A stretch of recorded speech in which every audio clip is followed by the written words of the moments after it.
that would have been Jasmine. If that thing would have fell in front of her, because it was black and I didn't catch it, but conveniently, I was actually changing out of my shoes into my sandals. Wait, I can't hear you guys. No, Louis.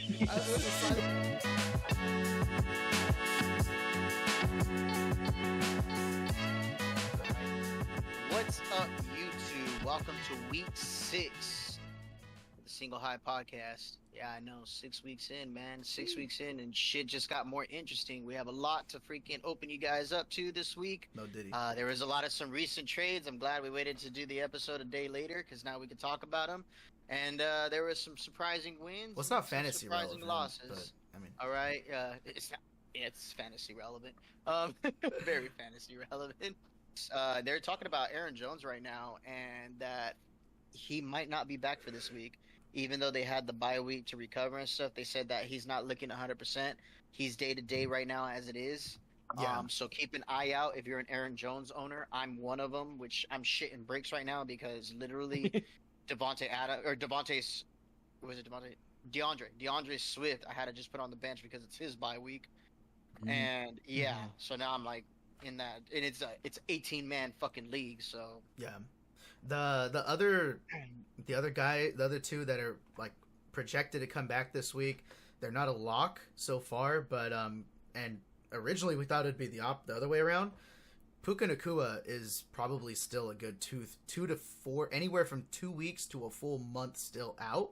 yes. Because his knees, apparently they were like describing the situation like his PCL, so that's like what holds the stability in your knee. So right now when he stands up, it's kind of like the way that I heard like somebody describing it is, it's like taking 2 legs off of a bar stool and then like seeing how it leans. That's basically his knee right now. So that's fucking awesome to hear if you're a Puka owner. On the other side though, Cooper Kupp might come back this game. He was seen at practice, and like he's warming back up. The other guy, watch him. If he's available, start him. If not, next week, I think next week is when you start him. They opened up his practice window. TJ Hawkinson. So somebody that's been stashed for a lot of players. TJ Hawkinson possibly coming back. Speaking of being stashed players and waiting for their time to shine and arrive, they finally got, I guess, some final word from Christian McCaffrey. He'll be coming back either this week or next week, but he's looking at the time frame between 7 to 8 weeks. He's trying to get in before Niners kick off their bye week. I think they have a bye week 10. If I'm not week mistaken. 9. Week 9. Is it week 9? Yeah. That's why the tentative comeback was like week 10, because they were thinking they honestly, if I'm hold him, them to the bye week I'm coming anyways. back full throttle at practice week 7, and I'm coming back game time week 8. Give my body time to still keep adjusting to that. That way, week 8 during game time, God forbid there's anything that kind of just goes a little awry, he has week 9 off, so that way he can recover from it. Or maybe even start week 7. That way, if something goes awry, he has week 8 and 9, so to prepare to try to come back week 10. Yep. You know, the other two players, if you're an in owner, terms of stashes, keep an eye out because CMC will be coming back into the picture, and I highly doubt he won't be greatly involved the minute he comes back. Yep. Yeah. So I think the other two players in terms of stashes that are on their way back is definitely Nick Chubb. Right, he was already activated. Now he's going to be working into potential game time soon, and trying to get going there for Cleveland. RIP Cleveland. They really have no wide receiver, so good luck with that. And then the other one is Jonathan Brooks. Right, they're most likely activating him this week. His usage will probably be very low once he does come back, so he'll be in use, but it's going to take some time. Right, he's not going to be valuable, in the first week that he's back, nor the second week. So I imagine by the third week, you might see some type of usage, but it's going to be a far out. Like past week 10, I would say, is when you might see more. Somewhere? Yeah, it was posted. Yeah. Oh, Dave okay. Canales, I was going to say because Dave Canales came out with that. They're going to be activating him. But by week 10 or onwards, I remember in the beginning of the season, they were talking about Branch, and they said that when he came back, like they were looking to hit the ground running with his ass and try to get. Yeah, maybe. Jonathan Brooks. I think that was before Chuba broke back out. Yeah, Chuba. Yeah, he I had think last that's season. what it was. But I think they still might try to escalate that because no offense, but Sanders is still not really doing too much productively. I was telling Anthony, like, when it comes to running backs, all of these teams are so stupid. They will just force, like, they don't care. They're just like, Chuba's doing great. I imagine force Jonathan Brooks. Like, I imagine with Carolina in their situation, they're 1-5, right? So if you have a 1-5 team, and you're looking at past week 10, if you're looking at past week 10, and you don't have a chance of making the playoffs or even like, doing too well at all for the rest of the season, why not see how he does, right, in full game capacity? I was gonna say, and of course Chuba won't go anywhere, but he might have a split backfield past week 10, I would assume. Jordan Mason, part of the reason why they might be trying to rush CMC back. AC joint sprain, which we saw that. No, he's fine. Okay, shut up. That actually straight up ended Anthony Richardson's career because this season he looks like dog shit. Okay. And then Dallas Goedert went out. Jesus. Yeah, so wait, I think we're looking at IR. Brother. For who? Dallas Goedert. Oh, it's hamstring. Yeah, hamstring. Brother, the hamstring strikes again. God. It was a hamstring. He was just out for the game. He didn't come back. Grant Calcaterra actually saw some action after, and obviously, like we mentioned, Devontae Smith, AJ Brown are back. Those are the big dogs. They're gonna eat. But Grant Calcaterra actually finished with 11 points. He was 4 for 4 on his targets and receptions for 67 yards. Damn. I mean, maybe a spot start if you're in desperate need of a tight end in a deeper league and you don't have another option. And like Dallas Goedert, I mean, it's weird that we're like handcuffing tight ends, I know. but essentially, I mean, just with That's how many, where we're at, bro. just with how many crazy injuries there've been. Obviously, Anthony and I are big Cade Otton fans. Like, if he's available on the waiver for some reason, I got him in one of my leagues. This affects team. This affects everything. Aiden Hutchin done for the season. So big. We forgot that one. Broke his Okay, leg. yeah. Like, if you have the Holy Lions shit. defense, like, they just put up like a 50 spot on the fucking Cowboys. So Whichever one you want to go with. Obviously, Devontae Adams off the board. Now Amari Cooper, the other big name, off the board. So if I'm the Chiefs, who are the names left? Because those were two of the big popular names as to who they would pick up if they felt as though they needed a receiver from outside of the building to come in and start for them. So that's something to pay attention to as we approach the deadline here in early November. I will say if we're talking about the trades right now, right, with Amari Cooper going to the Bills, it definitely gives them that deep threat potential alongside Keon Coleman, but kind of ripped Keon Coleman's rookie year a bit. I feel like he's not going to be the main focal point of their, deep threat anymore. It's very much going to be on the shoulders of Amari Cooper. They're still going to be a run-heavy offense, how they've been. We're seeing Josh Allen changing up how he was last year, where he was consistently throwing the ball for over 200 yards every game, 300 yards, and he was balling out last year. Yeah. So now we're relying on the run. Yeah, we're relying on the run for the Bills. They depend on James Cook. You saw it now with the backups that came in with Ray Davis, Ty Johnson, but mostly Ray Davis, who can run the ball and catch the ball like wide receiver as well. So in terms of like how the Bills will look, Amari Cooper will definitely get targets. He will definitely catch more catchable balls than what he was getting at Cleveland. But I think it's a step up, of course. If you are an Amari Cooper owner in any type of fantasy league, you're happy. Just to get him off of Cleveland. Anywhere other than Cleveland is a step up, right? Yeah. Especially with the Bills. So, I'm excited to see where that goes. I think he's going to produce. And, I think it's a cool trade. I think the trade itself, if I'm not mistaken, was for a third-round pick. And then if a 2026 sixth-round pick. Or fourth-round pick, one of the two. Correct me if I'm wrong. Okay. I think it just came with this upcoming year as a third-round and a sixth-round pick. Yeah, and then I think Cleveland tagged on also when they sent the trade over, going to the Bills. The Bills are also getting a sixth-round pick in 2026 or something like that. So some type of lower pick that they were given along with Amari. It's probably a sixth-round swap and a third for this season. Okay. Yeah, exactly. That makes sense. So it's not bad.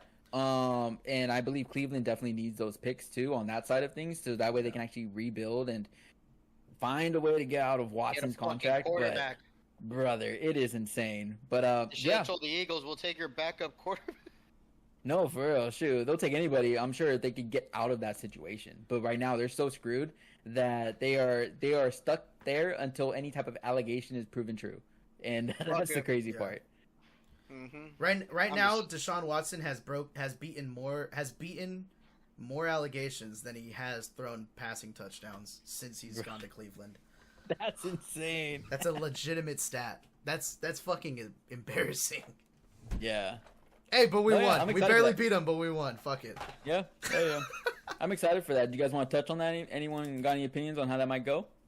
What? Like, what do you mean? With the Browns? Yeah, how Amari Cooper? Yeah, anything like that? Oh, Amari Cooper. They got Nick Chubb. I think Nick Chubb on Cleveland. That's the thing about Amari Cooper. If Amari Cooper knows he has a team, he's gonna ball. Period. Him going to the Bills, I think it's gonna turn into something insane. I think he's gonna fucking start killing it. He's gonna start eating. We already know Allen has no fear of letting that motherfucker fly. And I think Amari Cooper is going to be in love with that fact because it means he's going to be getting, like you said, an extreme amount of, targets and opportunities to still show he's got what it takes to be up there with the rest. Yeah. It's interesting. It's sad because Keon Coleman, my brother said it at the beginning of the season. He was like, I don't know if maybe that motherfucker pissed off Josh Allen. Like, before the season kicked off or anything, but I swear to you, like, Allen does not go to him. I put in the broadcast notes, just really quickly, on the trade, where it says the third rounder can become a second-round pick if Adams becomes a first or second-team All-Pro this season. And then this one's interesting. Or if he's on the active roster, should the Jets make the AFC Championship game or Super Bowl? No. Yeah. They're a long I don't way think from that's... that. The good news is they will probably have a really good record now going into the offseason. Will they make playoffs? There's a strong chance that they could turn it around. I've seen Aaron Rodgers do it with the Green Bay Packers, make that crazy-ass run at the end of the season. Yeah. They can't. I think it was the year they went to the Super Bowl against the Steelers, too. But like I was saying, they can make a turnaround, maybe make first-round wild-card playoffs. I could see that being like, if everything just like all the pieces fall in line for them, all the ducks fall in a row for them. But as far as like, I don't know. It's good that they're gonna have two major receivers over there, being with Garrett Wilson and now Devontae Adams. Like that's troublesome for any defense now because now they're like, well, shit, there's two of them now. I think overall, Amari Cooper, he's gonna do good on the Bills. Exciting to see. We already talked about Devontae Adams, that whole trade deal and everything. Yeah. If you're a Raider fan, you're kind of happy because he didn't want to be there anyway. So you get his contract paid for, and at the same time, you get a conditional, third that can turn into a second. Yeah. So, I mean, it is what it is. It's a player that, of course, you want on your team, but if he doesn't want to be there, if the situation isn't good for him to even do well, just do what you got to do. What's his face said? Antonio Pierce, his business decisions, right? Yeah. But yeah, like you were saying, other than that, Allen Lazard, being that third wheel, the Jets are looking to fall into that 49ers category now, where they have a top 3 wide receiving core. They got Garrett Wilson, they got Devontae Adams, and Allen Lazard's already shown that he could pull his own weight. You know what I mean? And Tyler Conklin hasn't been doing too bad himself with his touches as well and his targets. That is so true. The Jets are falling honestly into that 49ers situation with their offense because they still have 2 really good running backs in the backfield as well too. So little by little they're starting to build that really nice starting offense that you like to see for a team that's trying to rebuild and get that growth back and start bringing back W's into that win column, kind of like the Niners did. Now they're in that perfect situation. If they can maintain that going into the offseason, now they can concentrate on just building depth in that roster, just like how we did. You know what I'm saying? Because that's what makes these teams as good as they are, like us, the Chiefs. Well, not so much the Chiefs right now anymore, but you know what I mean? Chiefs are 5-0.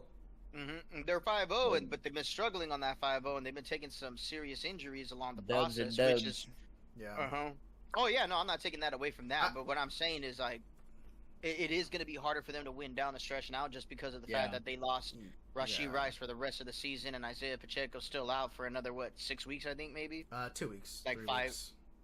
2-3 weeks now. Has that much time gone by already? Dang, man. Yeah, But time's already thank been. God. Thank God, because he's actually sitting on my IR bench right now too. Yeah, I think he's one of my projected week 8 or 9.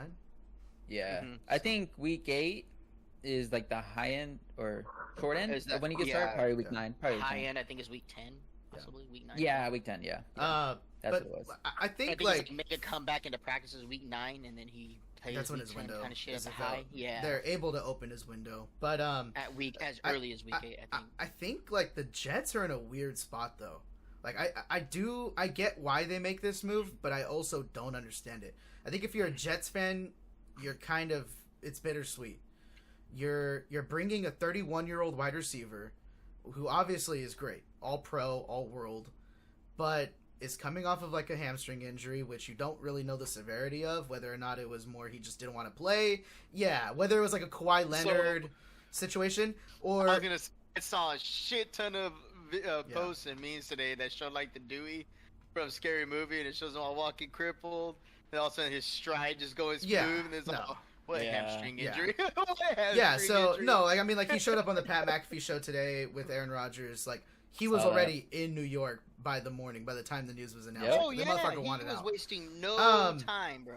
But then the other side of that tandem, it's a 40-year-old quarterback. Like realistically, how many more years? Because obviously, when maybe Devontae, you figure we sign him, maybe extend him, maybe get him on another like a 3-year, $100 million or something crazy. That's what I was gonna say. They get him on another 2-3 year because I think they still have Aaron Rodgers for another 1 or 2 more years before they gotta really start renegotiating or contract extensions, or even just tell him, hey, we're not gonna go with you. Period. Yeah. Which is good because in the drafts it gives them a chance to pick up a quarterback somewhere. So, here's the thing about that. They already did. They were able to pick up a kid who was injured in the 3rd round. I believe 2nd or 3rd round. They got Jordan Travis from Florida State, who was by all means a top leading Heisman. Like him getting injured, low key is the reason why Jaden Daniels is a Heisman winner. Like I'm not gonna lie to you. If Jordan Travis doesn't get injured, Jaden pickup. So then, right now it's even better. They ride the Aaron Rodgers and Devontae Adams train with Alan Lazard. Yeah, because Garrett Wilson is still young and under, I think, rookie contract still. Because it's barely his 2nd year, right? 2nd, 3rd year? 3rd year? Who? Garrett Wilson. Garrett Wilson? It's his 3rd or 4th.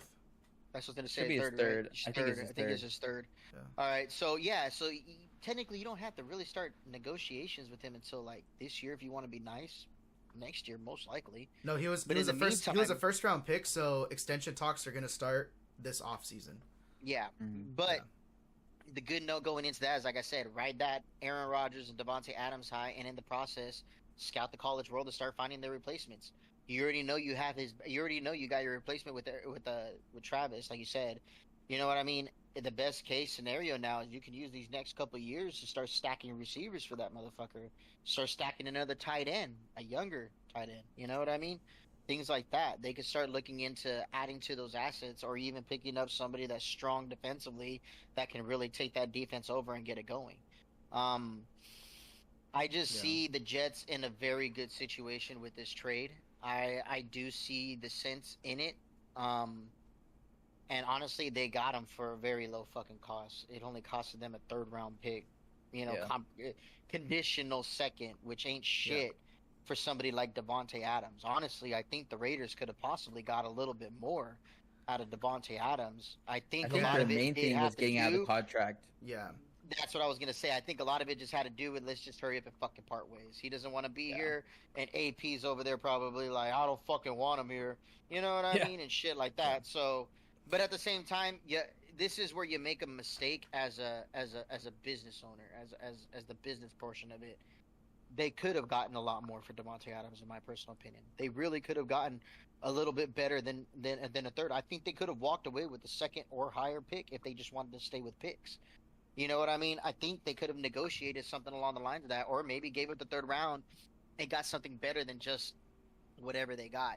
I think there was too much pride that was involved on both parties. I think the Raiders letting some pride get in the way should never happen. The player, understandable. But the organization itself, regardless of who the fucking general manager, owner, or even the fucking head coach is, you gotta learn to be cooler heads because that's what the fuck you get paid the big bucks for. And you I gotta will see, say, you gotta be able to be AP. I think at that point needs to be able to be like, you know what, I want him out of here, but god damn it, like that ain't shit. yeah, You ain't really giving me shit for that guy. in You know terms what I of mean? the contract and stuff, the money was the main thing, right? Because now we do have 100 million in cap space going into next year. Big, Yeah. that's a lot for what the Raiders can do with it. And then just to kind of wrap this up in terms of like this whole trade stuff, right? For Devonte Adams, we're getting a third conditional second, but second is only if he pops off, basically. With that money open, and hopefully we can actually grab a QB in the first round or second round, whatever, most likely the first round. It's looking up, and I think it is what it is. I think a lot of Raiders are just kind of happy he's gone, and yeah, there is probably pride in it. It's like just get the guy out that doesn't want to be here. And at the same time, the Jets are like, nah, we can make this historical run and really do some shit, which also is maybe pride given because Aaron Rodgers has been looking beat up every single game. He gets up and is limping in some fashion. They're not. I'm taking the under. I'm taking the under on him not lasting past week 12, but that's me personally. But yeah, we'll see how it goes. I think it's interesting. But yeah, do you guys want to get into the games and everything? Just to kind of cover any of like the big games that happened. I'm trying to think of like a couple of the big games that had good storylines. Yeah, Every Washington, single Baltimore game this weekend, damn near, dude. Washington, Baltimore. The Niners and fucking Seahawks game went because the Seahawks again, because the Niners defense for some fucking god awful reason this year, in the second half just fucking blows leads like it's nobody's fucking business. Yeah. So again, like they came back and they made it a goddamn game. Don't get me wrong, Geno Smith has been notorious for making comebacks like that. Like he plays pretty decent. The Seahawks in general, that offense performs pretty well when they're coming from behind. No pun intended. But yeah, like I said, they play really well, and a lot of the teams we've played have been known for that. But I mean, that's any professional team if you really want to think about it in that aspect. You give them a win of opportunity, they're gonna fucking take it. Yeah. And all these teams have been doing so. But again, we run into another situation where it's like, God fucking damn it, somebody do something, please. You know what I mean? And then we had that big, touchdown at the end. I think somebody was saying it like, oh, they did it to kill time. Like, fuck the time. The game is too close. We need the touchdown. I'll take the 11 points and rely on the defense to fucking pull their weight because it's still 11 goddamn points. I mean, you know what I mean? I mean, but you just complain. It's kind of funny because, like, you just complain about the defense. Yeah, but it's like, there was less than 2 minutes to go. So even if they, somehow kind of pulled it up, I don't see the defense failing that bad to giving it up. Well, at the same time, we also didn't see a breakout run from Kyler Murray in the very beginning of the fucking Arizona Cardinals game. Exactly. So I still think it was a good heads-up play.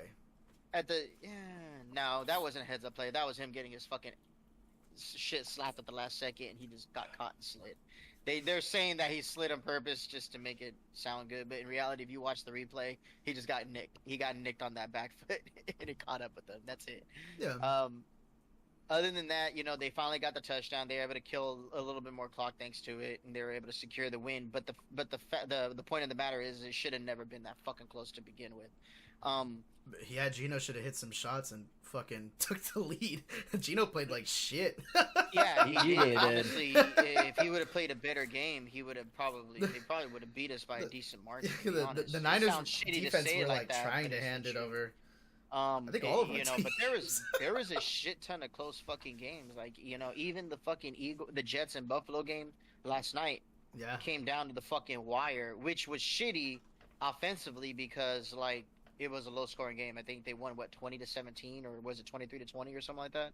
It was only a 3-point win. Yeah, I didn't finish watching the whole thing. They outlasted them with the field goal. It was honestly kind of a boring game, to be real with you. That's pretty cool that both those teams now have new wide receivers on their roster. Yeah, so hopefully it becomes a little bit more explosive and fun to watch. The Detroit, oh man, they fucking humiliated Dallas. Yeah, that was bro. That was insane. Whooping. So now, if anybody deserves that whole BTA meme, it was those motherfuckers. And Jerry Jones had some words after that game. Yeah. The other cool one. I had forgotten about last season. Remember there was the ineligible man downfield call.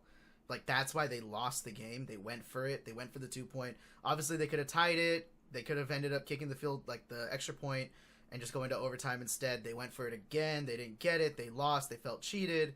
So they were like literally running trick plays, 2 tackles in this game. Like that, they were basically playing fucking Madden with their little brother. Like at that point, it was that fucking insane. They were just like Dan Campbell's dialing up trick plays. Sam Laporta gets that fucking like flea flicker, that huge play. Yeah, it got out of hand quickly. Yeah, it did. It was insane. It turned into some great games, like the Chargers and Broncos game, for example. I think that was like a touchdown. I think it was only like it was literally a touchdown separated the two. The afternoon slate people games. People try to say really like that's a pretty decent margin, but it isn't.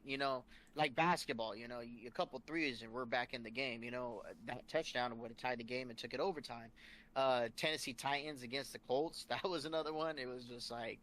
That one came down to the wire as well too. I think it was a 20-17 game if I'm not mistaken. You know what I mean? And then you got the Eagles game. I think it was only a 4-point difference. You know what I'm saying?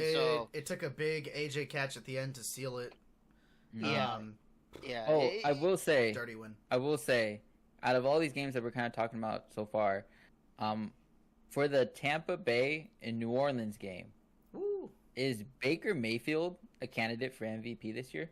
Like, is he on track? He's not. Right now, yeah, but I do think that, again, like, I do think he settles back down to, like, his average. I think he's performing, like, was, like, 4% higher on, like, his touchdowns per attempt ratio, like, compared to the rest of his career.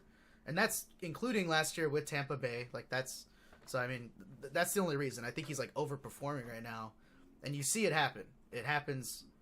in everything. It happens in baseball. I just told my brother this, the Dodgers and Padres series. I'm like, the best thing about baseball is it's all averages. And you see guys riding these hot streaks. Guess what's coming? A fucking insane cold streak. So, like, right now... I don't know, man. No, listen. You guys, we had are talking about him, but what about Caleb Williams? Yeah, I know, right? Yeah. Actually, hey, give us some time. But to be fair... Give us some time. Give us some time. I'll say, he could still make a run in... For Bust rookie his of the year. ass right now. Yeah, I was gonna say rookie MVP. He could. Speaking of which, the script writers are in their bag right now. I'm taking out my fucking bets if you have a ticket for the Eagles to like win anything. They're flexing us down to our 5th straight morning game. Well, West Coast morning game, 1 p.m. Eastern time game. 5th straight. Last year we only had 5 in the whole season. So I think week 7 or week 8, or it's like week 8 or week 9. They're flexing us from the afternoon slate into the morning slate, and they're putting the rookie matchup, Bears and Commanders, I think. That's to be a good one for the prime time you're saying on Sunday? No, it's not Bears and Commanders. They're putting it at 4:25. Oh, okay. So 1 o'clock. No, it's not okay. Bears and Commanders, because Bears and Commanders are... But I think the Bears have a bye this week. No, I'm saying that... Yeah, they do. No, they have to do it ahead of time, so I think this is for, like, week 9. Okay. Okay. Yeah, Okay. I think it's for, like, week 9 or something like that. No. But it is a good game for the Commanders. I think it's another... Do you think the Bears are good, or do you think the Bears are just playing the easiest past 3 games they're ever going to get? I was going to say, I think they played the easiest past 3 games they're ever going to get. Yeah, I think they're going through an easy part in their schedule, but this is good. Like, obviously... It is good because it adds to that win column, it helps boost confidence, and it gives Caleb Williams a little bit more of a push in the right direction. Because, let's be realistic, when he was playing some pretty competitive teams, he was hurting. Looked like shit. You know what I mean? Yeah, he played like shit, but this last game, he had 4 passing touchdowns or something like that? Yeah. Carolina. I think it was, yeah. Yeah, he did pretty good. Yeah, but close games. Another close one was the Ravens and the Commanders. Speaking of Commanders, that was a good game. Again, like I was saying, my guy Mark Andrews pulled through 2 weeks straight where he had some production. He even had a touchdown in this one. That's a good thing. That's a very good thing because that means that against better teams, he's not going to be too excluded. He might actually be utilized more. He might start seeing some more production now that maybe they're starting to get a glimpse of like, oh man, he can still catch and score touchdowns. Okay. You know what I mean? And I hate when they do that. You know what I mean? Granted, it's great to see the rookies or the new guys coming in and, seeing some fresh faces. But what I think the Ravens need to start doing from now on is they need to start taking an approach of we have two really good tight ends that we could be using now, as opposed to just one every, alternating them one in every play. They could be using both tight ends because Mark Andrews is not unaccustomed to fucking blocking. He actually enjoys doing it just as much as anybody else. So, and he's a very good blocker at that as well too. Yeah, like that's Kittle. They run especially because of Derrick Henry. They run 12 personnel. I think more than like anybody else in the league. So yeah, outside the Niners, because the Niners do the same thing with the double tight end flex. So it looks like they're kind of ripping a page out of that book a little bit, and they're seeing it that they're able to do it. Because Isaiah Likely as well, he's not a bad blocker himself. He is very versatile as a tight end. So I think they're starting to see a lot more that they can start doing now offensively, which is a good thing, And again, Yeah. Rashad Bateman, we saw that he is little by little getting some more touches as well again too. He's actually starting to see some feed time along the side with Zay Flowers and Aguilar.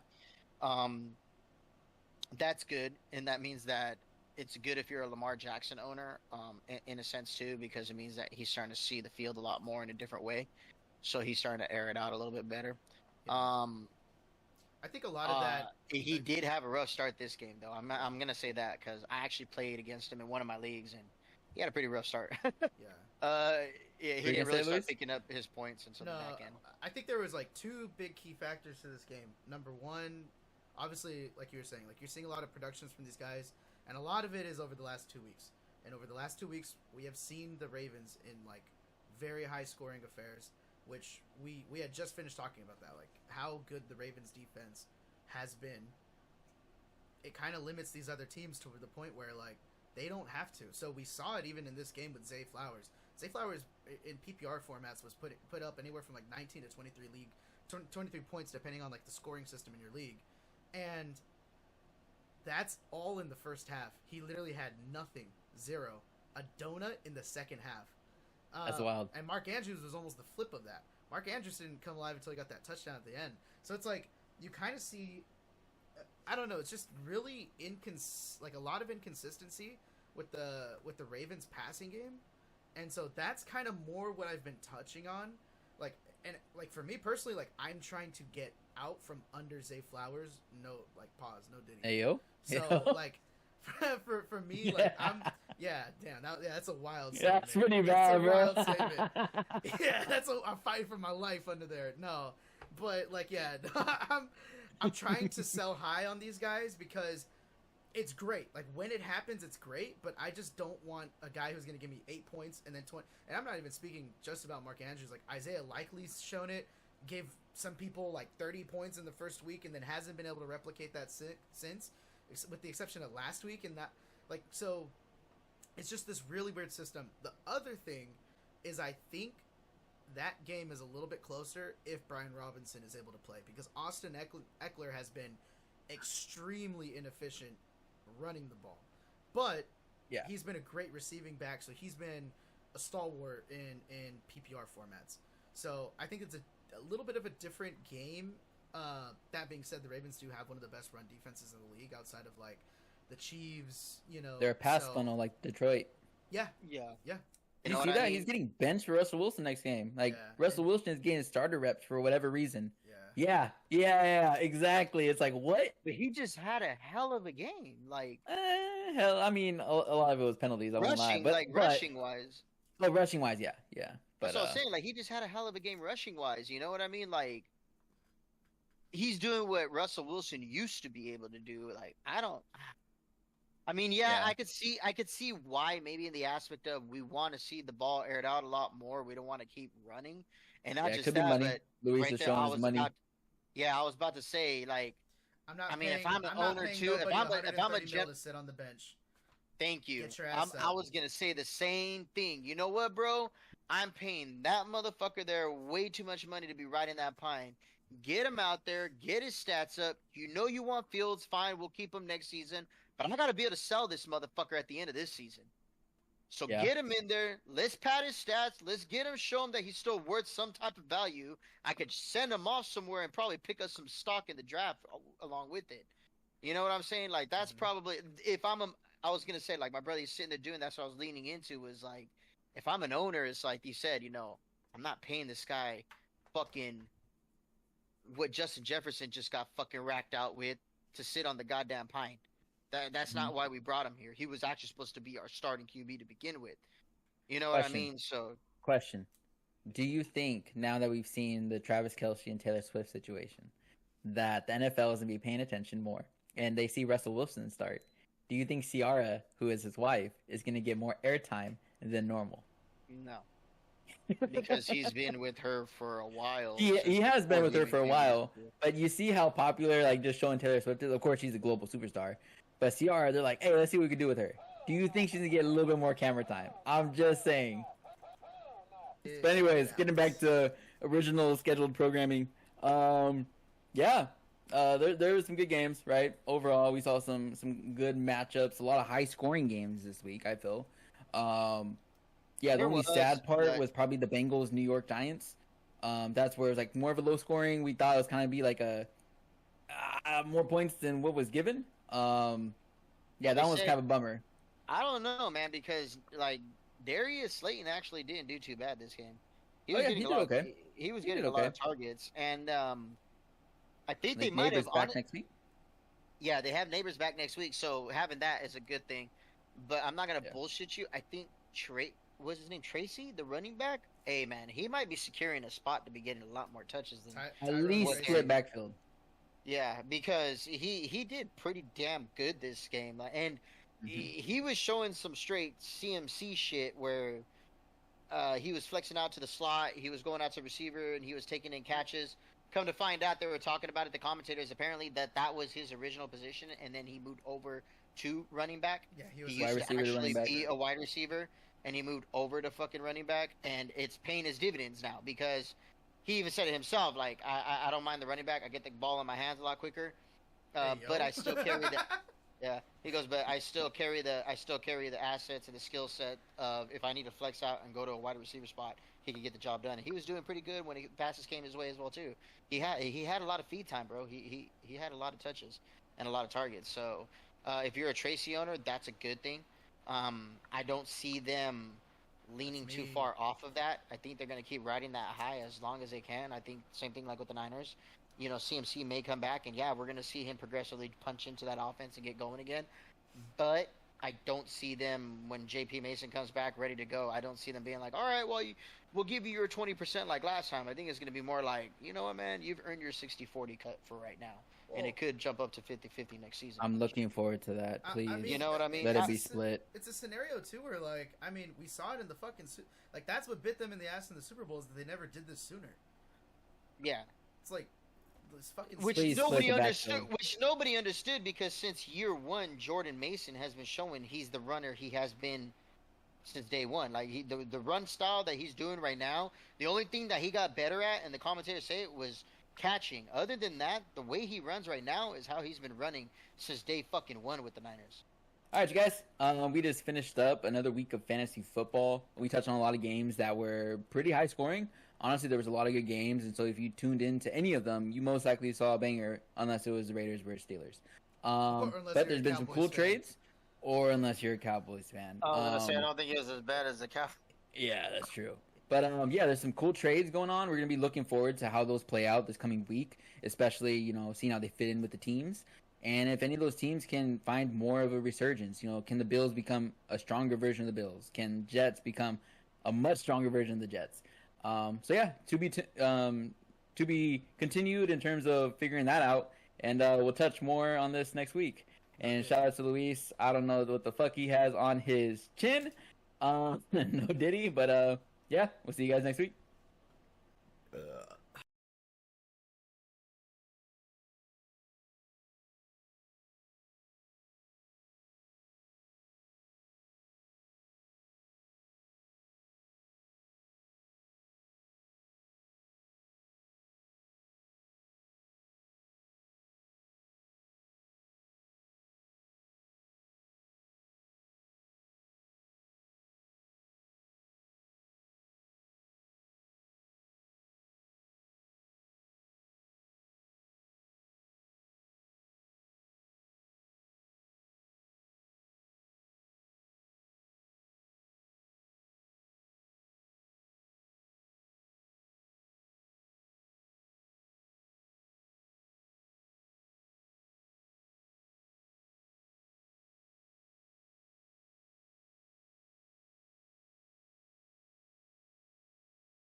Bye.